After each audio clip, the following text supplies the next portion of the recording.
नमस्कार, खबर राजस्थान देख रहे हैं आप और मैं हूं आपके साथ गौरव राजेंद्र। बुलेटिन की शुरुआत करते हैं।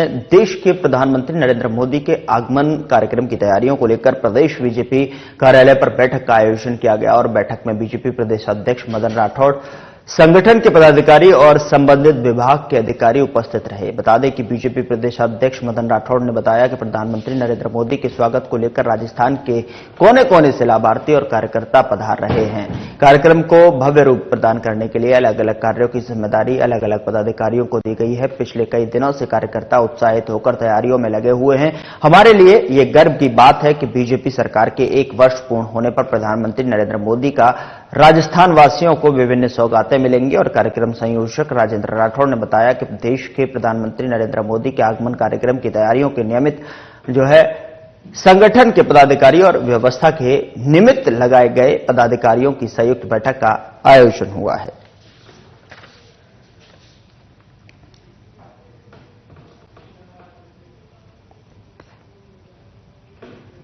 राजस्थान विधानसभा अध्यक्ष वासुदेव देवनानी ने रविवार को मुख्यमंत्री भजनलाल शर्मा को उनके राजकीय निवास पर पहुंचकर जन्म दिवस की बधाई और शुभकामनाएं दी।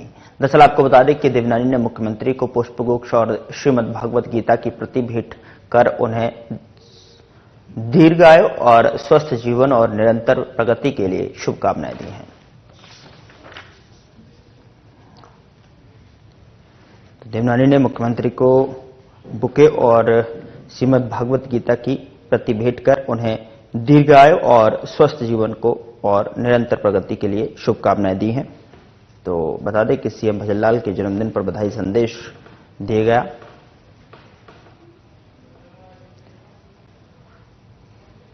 राजस्थान विधानसभा अध्यक्ष वासुदेव देवनानी ने विधानसभा में सोमवार को पूर्व विधानसभा अध्यक्ष नरोत्तम लाल जोशी को उनकी जयंती पर पुष्पांजलि अर्पित की और पूर्व विधानसभा अध्यक्ष नरोत्तम लाल जोशी 31 मार्च 1952 से 25 अप्रैल 1957 तक विधानसभा अध्यक्ष पद पर रहे हैं। और इस मौके पर पूर्व विधायक नवरंग सिंह, विधानसभा के विशिष्ट सचिव भारत भूषण शर्मा, वरिष्ठ उप सचिव पुरुषोत्तम शर्मा और उनके परिवारजन सहित विधानसभा के अधिकारी और कर्मचारियों ने पूर्व विधानसभा अध्यक्ष के चित्र पर पुष्पांजलि अर्पित की।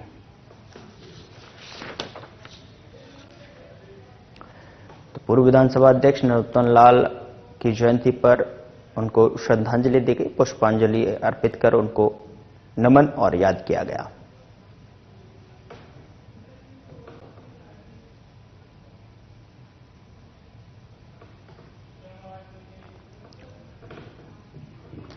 मुख्यमंत्री भजनलाल शर्मा ने जयपुर विकास प्राधिकरण की अटल विहार, गोविंद विहार और पटेल नगर 3 आवासीय योजनाओं और जेडीए की ऑनलाइन नाम हस्तांतरण की ई-साइन सेवा का शुभारंभ किया। इस अवसर पर नगरीय विकास, स्वायत्त शासन और आवासन मंत्री झावर सिंह खर्रा भी उपस्थित थे। और आपको बता दें कि जयपुर विकास आयुक्त आनंदी ने बताया कि जेडीए द्वारा कुल 756 भूखंडों के ऑनलाइन आवेदन आमंत्रित किए जाएंगे, जिनका आवंटन लॉटरी के माध्यम से किया जाएगा। ये योजना गरीब एवं मध्यम वर्ग के आवास का सपना साकार करने की दिशा में एक महत्वपूर्ण कदम है। जेडीसी ने बताया कि अटल विहार आवासीय योजना जोन 12 में कालाबाड़ रोड पर चक पीथावास उर्फ नारी का बास में विकसित की गई है। और इस योजना में 284 भूखंड उपलब्ध हैं और ऑनलाइन आवेदन 18 दिसंबर से 17 जनवरी 2025 तक किए जा सकेंगे।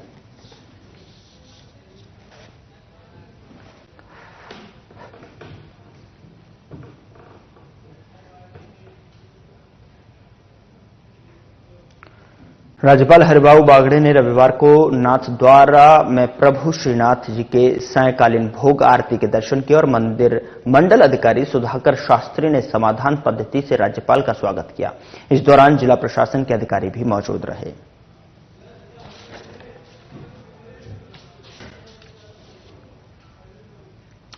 सायंकालीन भोग आरती के दर्शन किए गए हैं और इस दौरान तमाम पदाधिकारी वहां पर मौजूद रहे और जिस तरीके से श्रीनाथ जी के दर्शन हुए, सायंकालीन भोग आरती में भी उन्होंने हिस्सा लिया और दर्शन किए। मंदिर मंडल अधिकारियों ने राज्यपाल का स्वागत किया।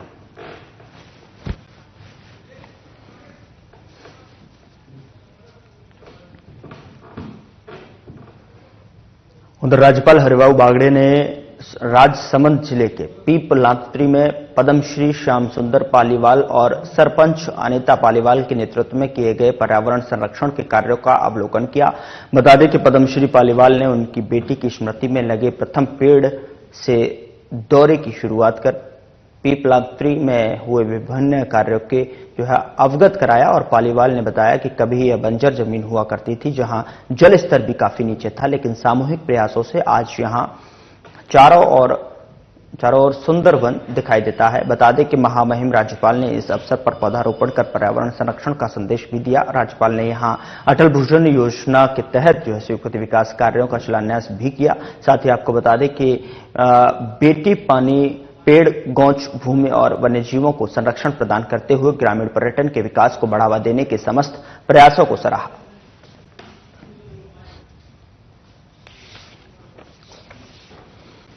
राज्यपाल ने पर्यावरण संरक्षण के कार्य को देखा है और बखूबी उन कार्यों का भी अवलोकन किया और पद्मश्री पालीवाल ने उनकी बेटी की स्मृति में लगे प्रथम पेड़ से दौरे की शुरुआत कर पीपलांत्री में हुए विभिन्न कार्यों का भी अवगत उनको कराया गया है। राज्यपाल ने पर्यावरण संरक्षण के लिए संदेश भी दिया है। बता दें कि वन्यजीवों को संरक्षण प्रदान करते हुए ग्रामीण पर्यटन के विकास को बढ़ावा देने के समस्त प्रयासों को राज्यपाल के द्वारा सराहा गया।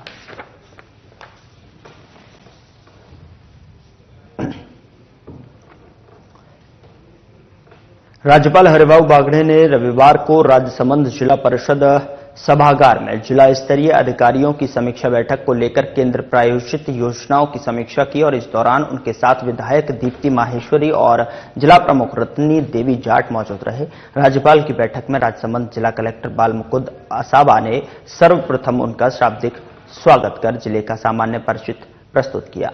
साथ ही आपको बता दें कि जल जीवन मिशन की समीक्षा करते हुए राज्यपाल ने अब तक प्रगति को देखा और जिला कलेक्टर ने बताया कि जिले में 65,942 परिवारों को इस योजना में लाभान्वित किया जा चुका है, जो लक्ष्य 64.75% है और इस पर राज्यपाल ने शेष कार्य भी समयबद्ध ढंग से पूर्ण करने के लिए 100% लोगों के लिए लाभान्वित करने के निर्देश दिए।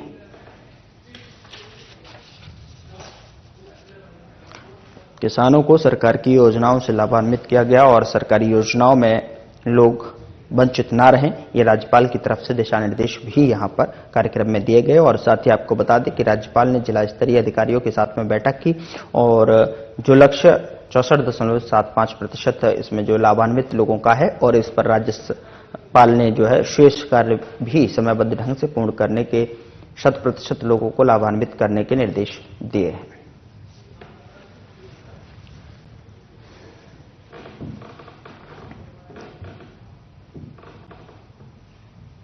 राज्यपाल हरिभाऊ बागड़े ने जनजाति बालिका छात्रावास पलेवा मगरी का निरीक्षण किया और राज्यपाल श्री बागड़े ने विभिन्न कक्षों में जाकर व्यवस्थाओं को देखा। उन्होंने स्मार्ट क्लास सहित विभिन्न सुविधाओं का अवलोकन किया और बालिकाओं से संवाद करते हुए राज्यपाल ने विभिन्न विषयों पर बात की। राज्यपाल को अपने बीच पाकर छात्राएं भी उत्साहित दिखी। बता दें कि निरीक्षण के दौरान छात्रावास की समस्त सामान्य व्यवस्थाएं संतोषजनक पाई गई।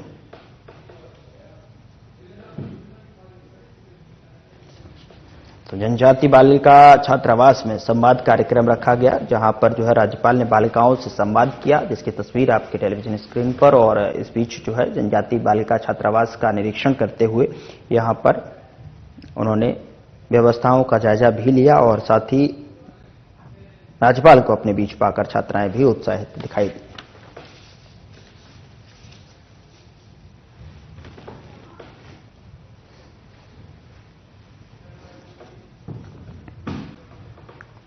उधर बीजेपी के प्रदेशाध्यक्ष और राज्यसभा सांसद मदन राठौड़ ने मेरा युवा भारत पोर्टल के उपयोग और उससे होने वाले लाभ युवाओं तक पहुंचाने के लिए राज्यसभा में एक प्रश्न के माध्यम से पटल का ध्यान आकर्षित किया, जिसका जवाब देते हुए युवा कार्यक्रम और खेल मंत्री डॉक्टर मनसुख मांडविया ने बताया कि माय भारत पोर्टल पर युवाओं की सहभागिता और पंजीकरण बढ़ाने के लिए युवा कार्यक्रम विभाग ने विभिन्न पहल शुरू की हैं और भारत के लिए स्वयंसेवक एवं एक पहल है जिसके में युवाओं को अल्पकालिक सामुदायिक स्वयंसेवा के अवसरों से जोड़ा जाता है। वहीं अनुभव लर्निंग कार्यक्रम के माध्यम से युवाओं को क्षेत्र परियोजनाओं के व्यवहारिक अनुभव प्राप्त करने के अवसर प्रदान किए जाते हैं। माय भारत संगठन यूथ आउटरीच में सुधार लाने के लिए सरकारी संगठनों, गैर सरकारी संस्थाओं के साथ सहयोग करता है।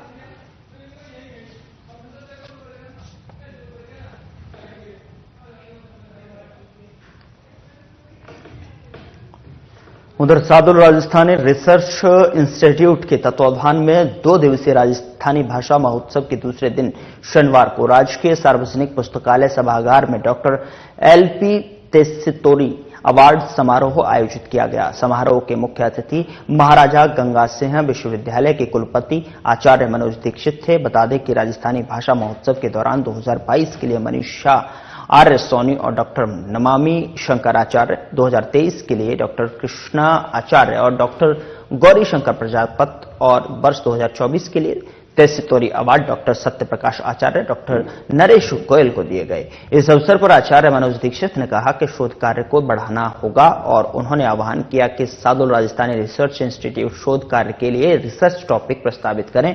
वहीं प्रोफेसर दीक्षित ने कहा कि सादुल राजस्थानी रिसर्च इंस्टीट्यूट में उपलब्ध प्राचीन सामग्री का डिजिटाइजेशन करना चाहिए और इसके लिए जो है विश्वविद्यालय की ओर से आवश्यक सहयोग किया जाएगा।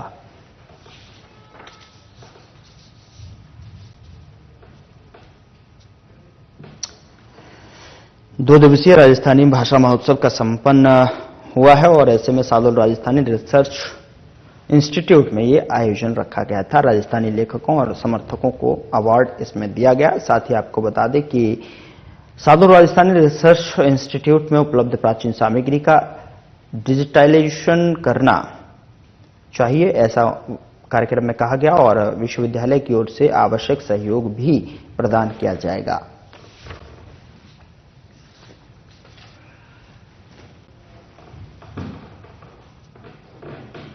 उधर मुख्यमंत्री भजनलाल शर्मा के जन्मदिन को लेकर प्रदेश भर में उत्साह देखा जा रहा है। आपको बता दें कि सीएम के जन्मदिन को ऐतिहासिक और यादगार बनाने के लिए जो है पार्टी कार्यकर्ताओं से लेकर पदाधिकारी और समर्थक भी जुटे हुए हैं। टोंक में भी भजनलाल शर्मा का जन्मदिन धूमधाम से मनाया जा रहा है। आपको बता दें कि टोंक बीजेपी जिला अध्यक्ष अजित सिंह मेहता के नेतृत्व में जिले के सादत अस्पताल में विशाल रक्तदान शिविर का भी आयोजन किया गया। रक्तदान शिविर में जिला प्रमुख सरोज बंसल सहित बीजेपी कार्यकर्ताओं और पदाधिकारियों ने शिरकत की और शिविर में 250 यूनिट से भी ज्यादा रक्त एकत्रित किया गया। और वहीं मीडिया से बातचीत करते हुए मेहता ने सरकार की योजनाओं की तारीफ की है।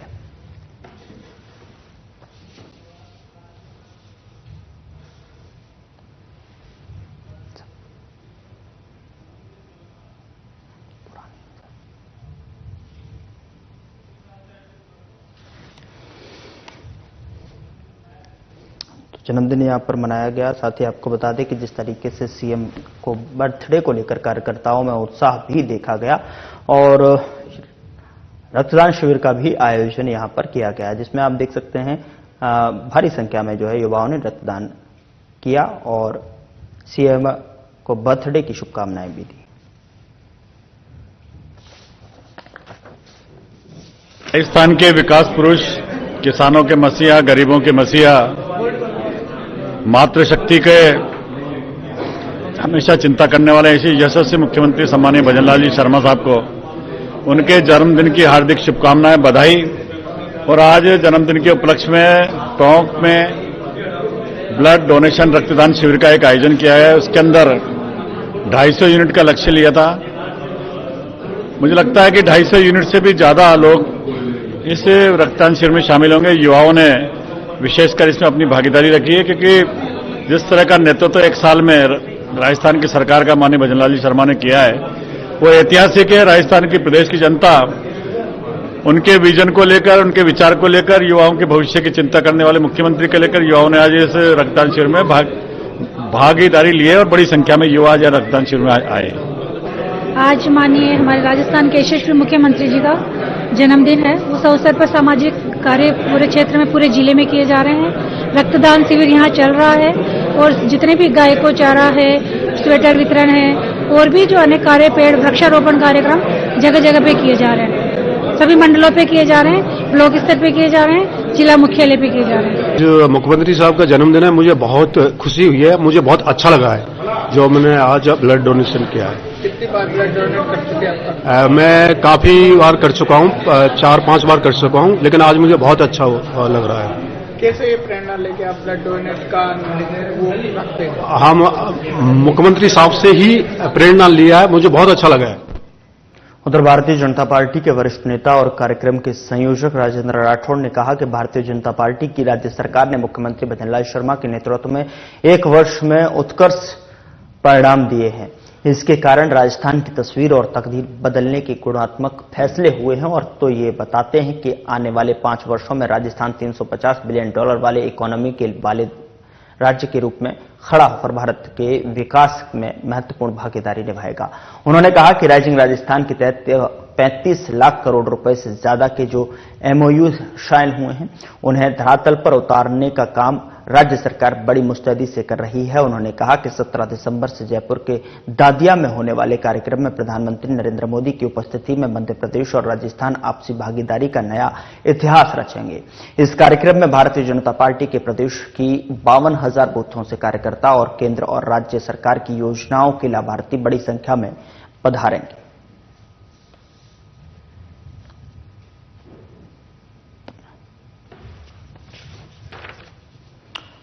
राज्य सरकार के 1 साल पूरा हो गया है और उसको लेकर जो है यहां पर एक नया इतिहास राजस्थान भारत में दिखाई देगा। और साथ ही आपको बता दें कि 17 दिसंबर को पीएम मोदी का यहां पर आगमन है और ऐसे में जो है राजस्थान आपसी भागीदारी का नया इतिहास भी रचेगा। साथ ही आपको बता दें कि इस कार्यक्रम में भारतीय जनता पार्टी के प्रदेश की 52,000 बूथों के कार्यकर्ता और केंद्र और राज्य सरकार की योजनाओं के लाभार्थी भी बड़ी संख्या में यहां पर देखने को मिलेंगे।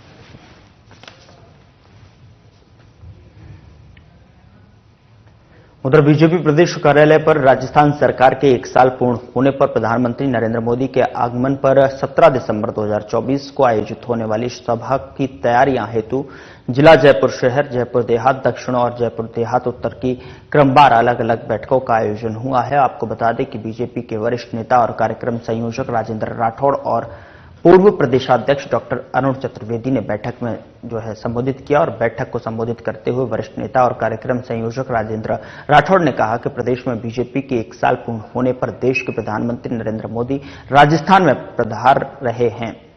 आपको बता दें कि हम सभी का ये कर्तव्य है कि देश के प्रधानमंत्री का गर्मजोशी के साथ में अधिक से अधिक संख्या में पधार कर जो है स्वागत करना चाहिए और इस कार्यक्रम को यादगार कार्यक्रम बनाने में सभी का योगदान होना चाहिए।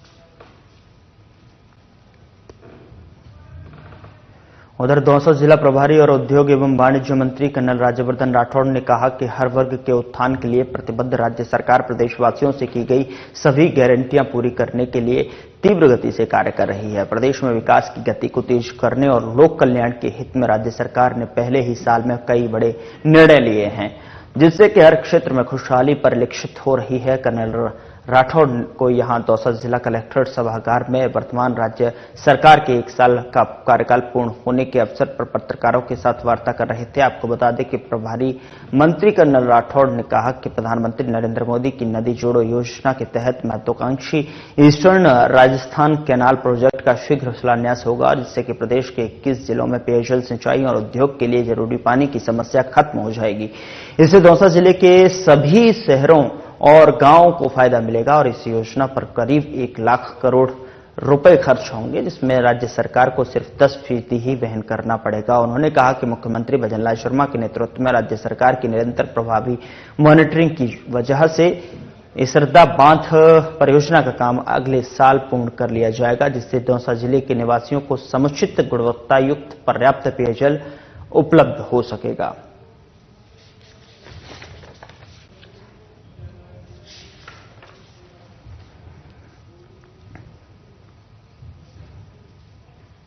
राजस्थान की भजनलाल सरकार 1 साल के कार्यकाल का जश्न मना रही है, तो वहीं आपको बता दें कि पिछले 3 दिनों से राजस्थान में अलग अलग आयोजन कर प्रदेश के युवाओं, किसानों और महिलाओं को लाभान्वित किया जा रहा है।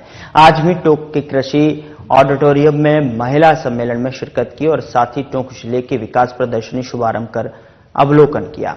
और इससे पहले जो है मंत्री गौतम कुमार डक ने सर्किट हाउस में 17 दिसंबर को जयपुर में आयोजित होने वाले राजस्थान सरकार के 1 साल के जश्न में प्रधानमंत्री नरेंद्र मोदी की सभा की तैयारियों को लेकर बीजेपी विधायकों, पूर्व सांसद सहित पदाधिकारियों के साथ में बैठक ली, जिसमें जिले की सभी 4 विधानसभा में 2500 कार्यकर्ताओं, लाभान्वित सहित कुल 10,000 लोगों को लाने का टारगेट दिया गया है। हालांकि मीडिया से बातचीत करते हुए मंत्री तक ने दावा किया कि टोंक जिला जयपुर के नजदीक है, तो यहां से 15 से 20,000 लोग शामिल होंगे।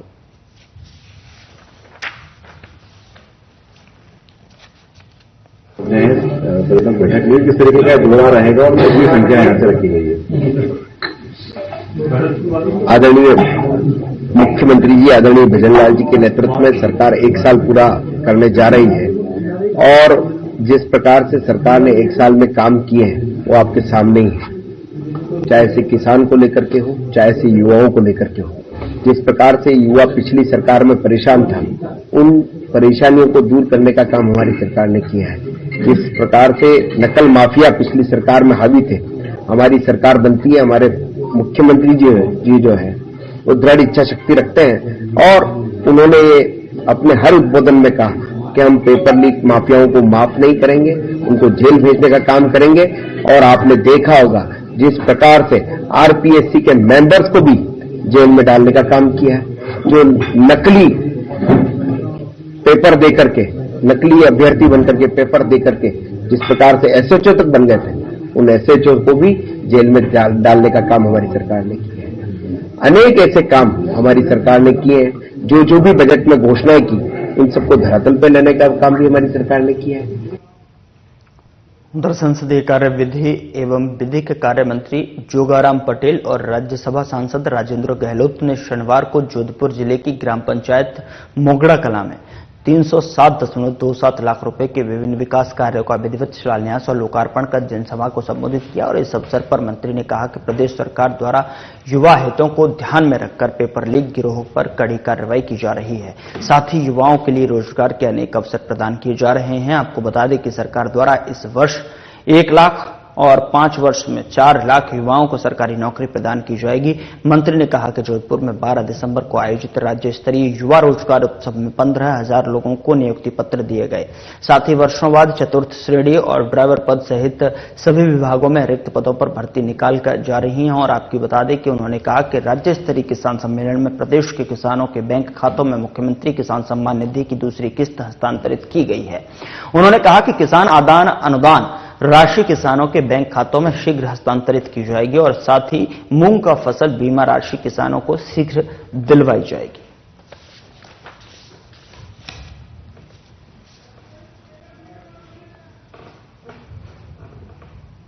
संसदीय कार्य, विधि एवं विधिक कार्य मंत्री जोगाराम पटेल और राज्यसभा सांसद राजेंद्र गहलोत ने जोधपुर जिले के केरू में सार्वजनिक निर्माण विभाग की हनुमान जी का बाड़िया से केरू तक सड़क लागत राशि 20 करोड़ रुपए और केरू सोलाड़ी सड़क से महादेव नगर तक सड़क लागत राशि 96 लाख रुपए के सड़क निर्माण कार्यों का विधिक शिलान्यास किया है। और आपको बता दें कि संसदीय कार्य मंत्री ने कहा कि मुख्यमंत्री भजनलाल शर्मा के नेतृत्व में प्रदेश सरकार सड़क तंत्र के सुदृढ़ीकरण एवं अवसंरचनात्मक विकास के लिए कटिबद्ध होकर कार्य कर रही है। उन्होंने कहा कि प्राथमिकता के आधार पर क्रमिक रूप से क्षेत्र की सभी सड़कों का निर्माण करवाया जाएगा।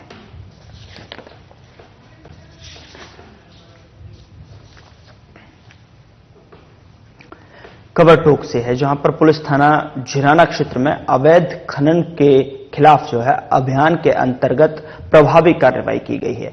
दरअसल आपको बता दें कि झिराना थाना अधिकारी हरिमन ने बताया कि अवैध खनन के खिलाफ जो है कार्रवाई करते हुए जमाली से नानेर की तरफ एक ट्रैक्टर ट्रॉली में बजरी ले जाते हुए जाप्ता की मदद से रुकवाने की कोशिश की, लेकिन ट्रैक्टर चालक ने पीछे लगी ट्रॉली का डंपर ऊपर कर कुछ बजरी को बिखेरते हुए ग्राम नानेरा होता हुआ झिराना रोड पर भगा ले गया, जिसको ग्राम बीजवाड़ मोड़ पर उक्त ट्रैक्टर ट्रॉली चालक को रुकवाकर चेक किया गया तो ट्रैक्टर की ट्रॉली में करीब 1 टन बजरी भरी हुई होने पर मौके पर जब्ती की कार्रवाई कर ट्रैक्टर चालक रमेश उर्फ शेखर को गिरफ्तार कर लिया गया है। फिलहाल पुलिस आगे की कार्रवाई में जुटी हुई है।